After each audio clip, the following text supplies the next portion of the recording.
I'm Shadoe Stevens, and coming up, a tribute to a show business legend who passed away recently. He did it all, singing, dancing, and acting.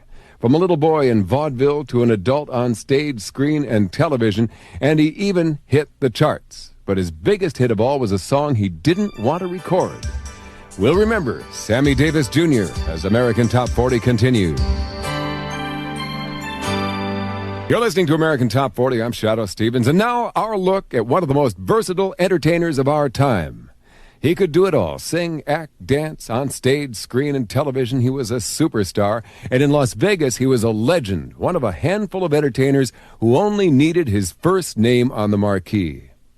Since he died a couple of weeks ago, we've seen a lot of stories on the man they called Mr. Entertainment, Sammy Davis Jr., how he started out at the age of 4 in vaudeville, and how he was a member of the movie-making Rat Pack with Frank Sinatra, Dean Martin, and other stars.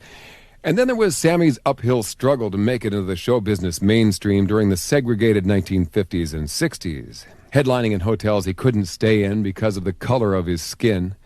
To black entertainers from Bill Cosby to Michael Jackson, Sammy will always be remembered for breaking down the color barrier. But what you may not know about Sammy is how he conquered the charts 18 years ago this month with a song he didn't want to record.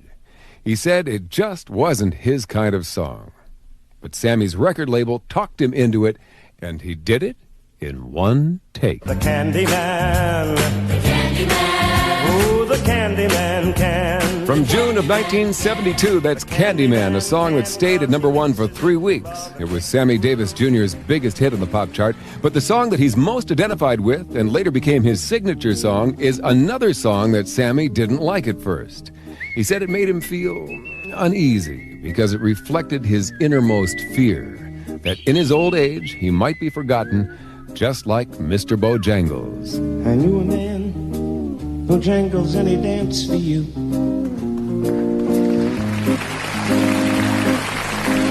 In worn-out shoes. That's a piece of Mr. Bojangles, a song that will forever conjure up the vision of Sammy Davis Jr., his hat cocked over his face, dancing on air across the stage. Sammy Davis Jr. died recently from throat cancer. He was 64. He made his mark in every area of show business, including the charts. And now back to the countdown.